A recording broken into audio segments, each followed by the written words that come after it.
By 2016, the loans were at $250,000 a year. It was one of the most demoralizing feelings to look at that balance and think about how seemingly insurmountable that was. At that time, I was thinking the only way I'll ever pay down student loans is if I work for myself or if I build a startup. Hello and welcome back to Indie Bites, the podcast where I bring you stories from fellow indie hackers in 15 minutes or less. In this episode, we have Nick Fogle, who is the co-founder and CTO of Wavve, which is an online video editing platform that is making over 1.5 million in yearly revenue.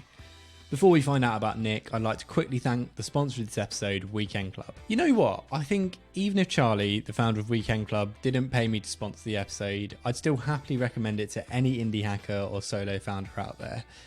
I do have a script here, but I wouldn't recommend something that I didn't honestly believe in myself.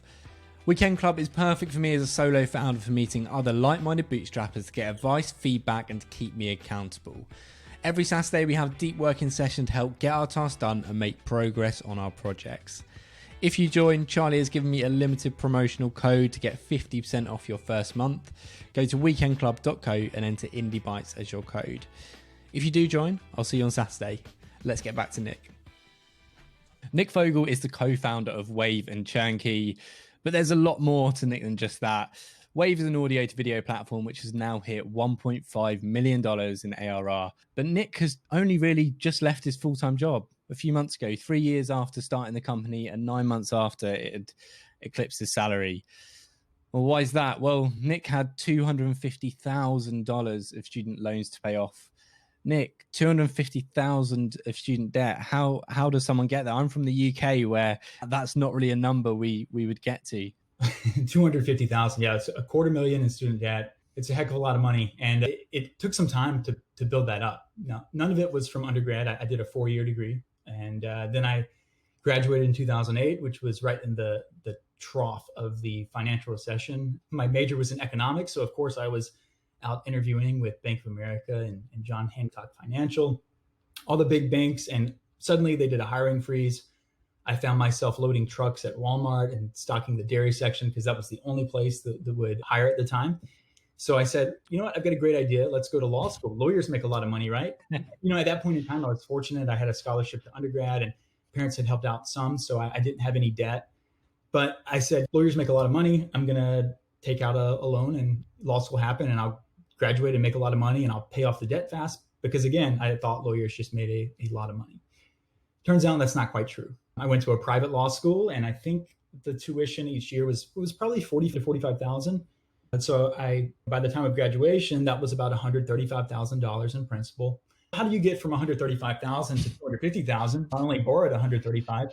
And in 2012, when I finished law school, I was looking at 160 or maybe it was closer to 170. So 2012, I was interviewing with law firms, and in the area that I'm in, it's on the coast. It's a desirable area in Charleston, super saturated job market. Not a lot of gigs for attorneys. The best jobs in town are really people that have experience for years or you start your own firm. I was offered like $45,000 starting off at the firm I'd clerked with for years. So that wasn't going to pay the bills. And I was at a point where I did not like law. I wanted to do something different. So a long story short, I took a couple of detours that put me in a maybe worse situation temporarily, where I was driving a shuttle about 6 months later at a resort, like a shuttle bus, and making a little over minimum wage. Meanwhile, loans are still accruing interest, stacking up. I decided to teach myself to code because at that time I was thinking the only way I'll ever pay down student loans is if I work for myself or if I build a startup. So I taught myself to build this startup idea I had. Maybe it was a good idea, maybe it wasn't, but nobody would work on this idea with me as a naive founder. So I ended up giving up, but it wasn't all for a loss, because for that 6 to 7 month period of driving the shuttle, and I would like park in between pickups and practice coding, I got pretty good, just obsessing over learning for 6 to 7 months. Meanwhile, the loans are still accruing. So that's 2013, 2014, 2015. I look at my loan balance, it's at 220. By 2016, the loans were at $250,000 a year. Yeah. So tell me a little bit more about how you were feeling in Christmas 2016 when you had this huge 250 grand debt, and what steps you started to take to start to pay that down? At the time, I was making better money. I was freelancing with the agency we'd started here, and I finally had built things up to the point where I could start chipping away at it. But I'll tell you, it was one of the most demoralizing feelings to look at that balance and think about how seemingly insurmountable that was. To pay off that much money in debt, you need to make, like, my goal was to pay it off in 5 to 10 years. So I realized I'd need to make at least $200,000 a year to hit that goal. I won't go into the full detail, but it's worth just talking through the main steps. First of all, I'll plug the book I just wrote. It's totally free. I threw it up there on Gumroad. It's called Loan Kit. And if you do have 6 figures in debt and you're in the US, there are some bonuses because I really go into the regulatory scheme. But overall, that book's a great resource. The first step I took was figuring out, okay, I'm going to set a goal of paying this down. I think 2023 was my original goal.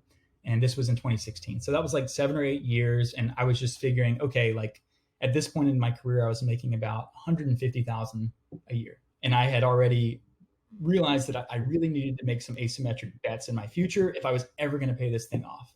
So that meant leaving my cushy corporate job to start freelancing with a agency that I was a partner of. And it also meant starting a startup. And that's how Wavve got its start. So tell me a little bit more about Wavve then. What is Wavve and what's the product like now?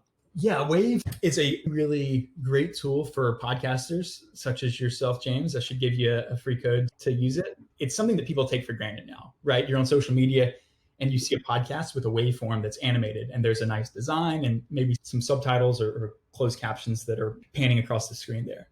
This didn't exist back in 2015. We started by creating a Twitter for audio. That's what the first version of Wavve was. And we were doing what a lot of indie founders start out doing. We were chasing the big VC dream. We were trying to raise money. Nobody was interested. The VC scene in our area is like non-existent. So as we're wrapping that up, we decided maybe we'll try one more marketing thing. And I built this little tool over the course of a weekend. We were going to use it for internal purposes only, where we had all this great audio and we were going to promote all the audio people were sharing in our app on social media as video. Previously, like you just can't share audio very well on social media because it's just like an audio bar. Video is a lot more engaging. So we decided to give this a shot. I built the tool. The engagement was great. So people reached out and they were like, how can we use this tool? And Baird at the time was like, oh, maybe we can charge for this thing. It was such a janky website at first. It was an IP address. There wasn't even a domain name. When people paid us, we would just give them the IP address and we would create some design assets for them. And there would be a dropdown and all of our customers used the same dropdown. They didn't even have a login. It was crazy, but people wanted the product so bad. They would put up with this horrible user experience. And that's how we knew we were onto something. Like customers were willing to go through the hassle and not even have their own login, but they would pay us for the end result. Today, Wavve it's light years ahead of where it was back 3 years ago or 4 years ago when we first released that. We have all kinds of really cool, creative waveform animations, backgrounds, templates. We've got closed captionings. We've got all kinds of great things to make your podcast design really pop. Yeah, and that's just a perfect sign of validation when you've got this janky site, yet you're getting people that want to pay and they want to give you money, they want to use it because you're solving a specific problem. And I think a lot of indie hackers will try to make their product perfect before they release it because that's how people pay. But if you're solving a problem, there is a need for people to pay and you can then validate that. Where were you finding those first users? And so you were charging right from the very beginning. Yeah, that was the big change that we made. Have you seen the movie Moneyball? Yeah. It was about sabermetrics and like this approach to hiring professional baseball talent. Baird and I took that approach where at the time, so I was working probably 60 to 80 hours a week every week until a few months ago to pay off the loans. And we had just sunk 2 years in something that utterly failed, that paid us nothing. I had to be very stingy with my time because I didn't want to devote too much time to something that might not pan out. We were finding these customers and they wanted features built. And a lot of them were just from the startup community or podcasters we knew that had used the previous service. So during those early days, a lot of it was direct outreach and they would ask for a feature or something. We'd build that feature. At that point, we never built a feature until a paying customer requested it or threatened to leave because they didn't have that feature. Looking for ROI in every product investment we made. And I think it really helped us to change the mindset from that feature factory that a lot of VC funded products turned to being scrappy indie hackers, where we are only building for ROI and actually charging customers from day one. Yeah, and you didn't start working full time on Wavve until a little earlier this year, during a pandemic, I might add. Now you're at around 120K a month in revenue. You must have been doing quite well then. Why didn't you leave earlier? Yeah, mostly student loans. I could have waited and paid them off more slowly, but my whole philosophy was that in order to pay these loans down, I was going to have to basically have two careers when somebody else would typically have one. So I had pretty much two full-time jobs from about 2015 to 2020. It's helpful to have two founders because you're going to have one that's an optimist, one that's more of a pessimist. And maybe it's from all the things I've been through that make me a little more pessimistic. But I was like, there's no way we'll get past 30 grand in MMR. Oh, there's absolutely no way we'll get to 1 million. Okay, once we hit 1 million, that's it. There's absolutely no way this niche product could get beyond that. And podcasting has grown as an industry, and Wavve has definitely mirrored that. And when COVID hit, Wavve's numbers definitely experienced an uptick. And I think that my realization at that time was, okay, if there was ever an instance where Wavve was going to crumble, the fragility of our SaaS business would show, it would be during a pandemic. So at the same time, I was, working at another company that I'd been with for 3 years, really liked the company. It was awesome people, but I realized I don't need to keep doing this. It was not great. I've got a young kid at home. I've got a wife. It was not healthy to keep doing it. I had just caught up on a tax bill because I had wanted to pay my loans down first, and then I had to catch up on all the taxes. And once I'd done that, I was like, all right, it's time. So you were hustling for quite a while just so you could get all this debt paid off, and now you debt free and you've got a clear head to focus on building Wavve and now Chunky. How many people do you have working with you, for you at the moment on Wavve and now Chunky? So Baird and I are pretty much full-time. We don't really have a full-time workload at Wavve anymore. Probably 20 hours a week, I'd say, for both of us. We've also got Rob Moore, and we've got a few other contractors who are awesome. If you ever jump into support on Wavve, John has been with us for a long time. But we only do 1099 contracts. We don't hire employees. It's just the way we do things. Oh, wow. So you're super lean then? Extremely lean. Our margins, they're really, really, really good. And that's also something that really helped with the loans. Was every decision I made from the engineering side was like, how can we automate more? How can we build something that's resistant to outages? Now that I think we're at about 130,000 MRR, it's really, those decisions have really paid off. Yeah. That's mad. Yeah, interestingly, I spoke to Saba, who runs Veed. They're at 1.7 ARR, similar sort of video editing online platform, but they've got 20 people on the team now. So wow. They're doing similar money to you, but with a huge team, and they're hiring for growth. I think it's worth drawing a distinction too, because Baird and I from the beginning have been really about lifestyle. We have young families. He's got a young one. I've got a little one. And I think we realized that high growth with Wavve from the get-go, we were looking at it as a lifestyle business. Yeah, and just one final question on that growth, because I'm now thinking about it. When I spoke to Saba, he was talking about how the amount of work they put in to grow it with their employees, and they've grown quite quickly. But how did you grow to that level? What were you doing to acquire customers and doing marketing? Was it just organic? Was there any things within the product that were helping you share? Yeah, the product itself shares really well. And I'm sure that's been helpful for Veed. These social media products, people see it and they're like, what is that? And our free version, early on, we added a watermark so that the watermark would, people would see that's Wavve and they would come to the site. We didn't start paid advertising until January of this year. We were 100% organic, and Baird spent a ton of time in the early days doing all the things that don't scale on the marketing front, like writing blog posts that have a very long tail type of post around podcasting, anything related to podcasting. So to this day, we still get a majority of our traffic organic.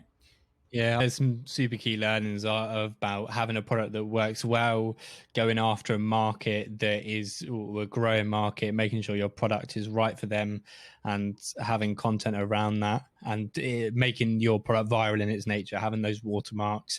People are sharing videos, they see the Wavve watermark, they find out, they go and make it for themselves. The product is really easy to use. You log in, you can make a video super quickly if you've got a podcast. So I think the product's awesome. Let's finish off on 3 quick fire questions. First of all, what's your favorite book? Anti-Fragile, Nassim Taleb. Favorite podcast? I like Reply All for narrative. And then finally, what indie hacker are you inspired by, or who should people follow? Scott Herf is the newest member of my team, and he probably has like the least amount of followers. He's a brilliant designer. He's going to start dropping some real wisdom in the IH community, and he's not getting as much love as he's going to deserve here soon. So I'm going to plug him. Awesome. All right, Nick, thank you so much for joining the podcast. Appreciate you coming on. Thanks a lot, James. I love Nick's story of becoming an indie hacker and paying off that huge amount of debt. If you did like this episode, I'd love if you could share it with just one other indie hacker or leave a review on iTunes. It really does help the podcast grow. That's all from me. See you in the next one.